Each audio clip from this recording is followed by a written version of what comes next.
여러분 안녕하십니까? 이 이재명의 공직선거법 위반 사건이 대법원에 전원 합의체에 회부됐습니다. 오늘 오전에 4명으로 된 소부 2부에 배정됐다가 바로 전격적으로 전원 합의체에 회부된 겁니다. 그러니까 이 4명에서 판단을 하지 않고 전체 판단을 하게 되는데 이 전체는 대법관 13명이 소속되어 있습니다. 자, 이 13명이 배정되어 있는데 여기는 기본적으로 법원 행정처장은 빠지게 됩니다.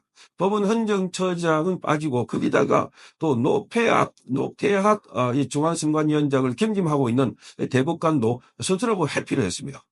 자, 본인이 중앙선관위 위원장을 맡고 있다고 해서 이재명의 선거법 관련해서 회피를 했습니다. 자, 그러면 전체 13명 중에 12명, 그리고 11명이 판단하지 않을까 이렇게 보는 겁니다.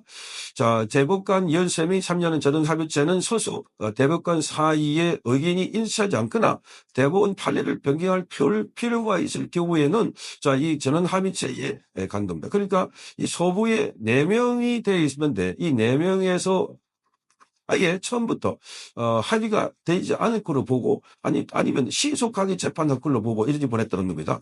원래 이 4명은 오경미 이 좌파 핵심 이 진보 진영의 오경미가 있었습니다. 오경미에다 그다음에 나머지 세 사람은 중도 우파 권영준, 엄상필, 박영재 이 박영재 재판관이 주심입니다. 박영재 저는 합의체에서도 이 박영재가 주심을 맡게 됩니다.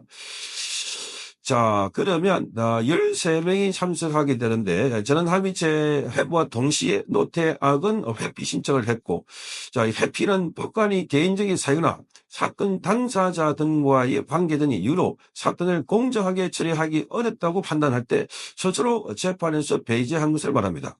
자, 중앙선관위원장인 노태악 대법관이 공직선거법 위반 사건에 대해서 회피 신청을 했다. 이렇게 밝혔습니다. 자, 그래서 이 사건은 보다 더 빨리 진행될 것이다. 그러니까 이 4명이 되어 있는 소부에 가서 거기에서 합의가 안 될 거. 원래 이 4명이 저는 합의를 봐야 그래서 뭐 파기환송을 하든 파기잔파를 하든 아니면 원심을 확정하든 이렇게 할 텐데 이 4명이 아예 처음부터 바로 전원 합의체를 보냈다. 원래 소부에서 전원 합의체를 시한을 끌고 그다음에 전원 합의체에서 시한을 끌고 이렇게 하면 이재명의 선거법 재판이 시한이 꽤 걸릴 것 같은데 그런데 이 재판은 바로 가자마자 전원 합의체를 보내버렸다. 자, 이것은 굉장히 이례적인 겁니다. 그래서 빨리 하겠다는 겁니다. 재판은 신속하게.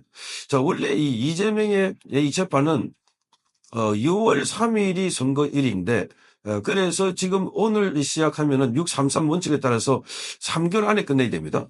자, 그러니까 오늘이 4월하고도 4월 22일이니까 5월 22일, 6월 22일, 7월 22일. 그런데 7월 22일 안에 끝내도록 하면 되는데 이 사안에 따라서는 6월 달 안에, 그것도 6월 중순에 아니 6월 3일 안에 끝내려고 하는 것 아닐까 하는 생각이 드는 겁니다.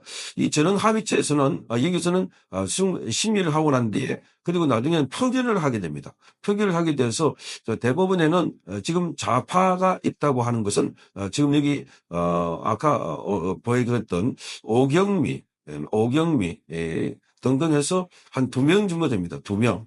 그러니까 지금 여기는 전원 합의체에서는 말하자면 이재명이 아주 불리하다. 이재명이 불리하다. 자, 이렇게 됩니다. 그래서 이 판결을 신속하게 하려고 하는 것 아닐까. 그렇다면 이재명은 그야말로 발등에 불이 떨어진 셈입니다. 자, 여기 전원 합의체에서 노태악까지 회피 신청에서 빠져버렸으니까 이재명에게 유리한 사람은 거의 없다. 좀 오경미 하나 정도가 나오지 않을까 이렇게 보는 건데. 자, 이 건은 지금 2021년 대선을 앞두고 그 당시에 김문기를 몰랐다. 또 식품연구원 부지 용도 변경에 대해서는 이것은 국토부가 협박해가지고 용도 변경을 상향 조정해라 이렇게 해서 말했다가 거짓말로 그래서 허위사실 공표 혐의로 기소가 됐습니다. 자, 그래서 지금 1심은 지난해 11월 달에 이재명이 받은 일부에 대해서 유죄로 판단하고 징역 1년에 집행유예 2년을 선고했습니다. 그런데 지난달 26일 날 이게 2심에서는 이재명이 받은 전부를 허위로 볼 수 없다. 쪼개가지고 그래서 2심 판결은 아주 의도적으로 그렇게 판결을 했다. 그렇게 해서 이건 대법원에 가면은 뒤집어질 것이다 하는 이야기가 나왔습니다. 대법원에 가면 뒤집어질 것이다. 자, 그래서 지금 여기는 주목받고 있는 사람이 바로 박영재 대법관입니다. 박영재 대법관이 누군가? 대법관은 사법행정 경험과 법률 지식을 두루 갖춘 것으로 평가를 받고 있습니다. 자, 조희재 대법원장이 작년 6월 달에 윤석열 대통령에게 임명 제청을 했고 국회 청문회를 거쳐가지고 8월 달에 임명됐습니다. 자, 이 박 대법관은 기본적으로 신속하고 공정한 재판을 강조했습니다. 자, 대법관 후보자 시절 국회 인사청문회에서 이렇게 말했습니다. 상고심 재판을 담당할 기회가 주어진다면 복잡하게 얽혀있는 재판 지연 문제를 해결하는데 저의 경험과 지식을 보태 우리 법원이 국민의 신뢰를 회복하는 데 최선을 다하겠다 이렇게 말했습니다. 신속 재판에 모든 걸 다 바치겠다. 신속. 경험과 지식을 보태겠다. 자, 그러니까 지금 이재명은 신속 재판을 하게 되면 끝난다. 자, 그렇게 지금 이 주인을 만난 겁니다. 주인을 만났다.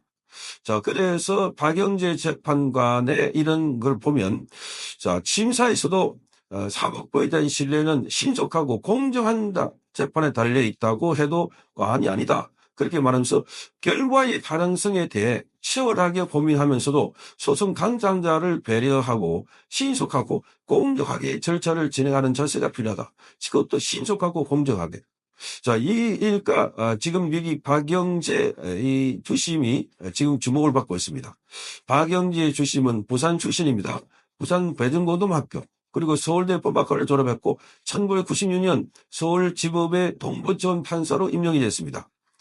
대전고법과 서울고법과 부산고법을 거쳤고 2009년도에는 사법연수원 교수로 재직을 했습니다. 자, 법원 행정처에서도 아주 인사 담당단과 기획조정실장을 역임했습니다. 핵심 부서에 다 있은 아주 엘리트 중 엘리트입니다.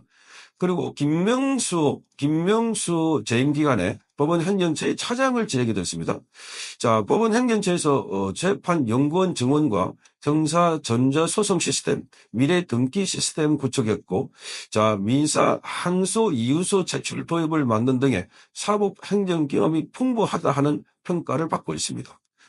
자, 그런데 오늘 다른 보도를 보면, 이재명이 맨 처음에 배정됐던 초보 2부에 대해서는 기피 신청을 했다. 이렇게 알려졌습니다. 기피 신청을 하나마나 이재명의 의도가 재판 지연하기 위해서인데, 그런데 대법원의 전원 합의체를 갖기 때문에 기피 신청이 무효가 되어버렸습니다. 노태학은 스스로 회피. 기피는 피고인이나 검사가 재판부를 나는 이 재판부에서 재판받고 싶지 않다라고 할 때는 기피 신청하는 거고, 회피는 법관 스스로가 나는 여기 재판을 할 자격이 없다. 개인적인 이해관계가 있거나 또는 이 관계되는 여기서 인적으로 엮여 있거나 이럴 경우는 나는 너희를 스스로 재판을 하지 않겠다. 회피. 그러니까 이재명은 기피 신청했는데 대법원 전원 합의체를 갚기 때문에 아무 의미가 없게 돼버리고, 그리고 노태학은 회피 신청을 해서 빠져버리고, 그러니까 지금 여기 재판부는 핵심 좌파들에서 빠지는 이런 상황이 되고 있다. 이런 상황이 되고 있다. 무엇보다도 이재명으로서는 지금 소부에 가가지고 시간을 끌어주고 대법원 전원합의체에서 시간을 끌어주고 이렇게 말했는데 소부가 완전히 지금 통과해버렸으니까 전원합의체에서 속도를 내면 그것도 지금 이 박영재 주심 판사는 속도를 내는 게 최고라고 생각했으니까 그래서 이재명의 초비상 상황입니다. 자, 6월 3일 날 이전에 재판 결과가 나올지가 총리의 관심사가 되고 있습니다. 성창경 TV였습니다.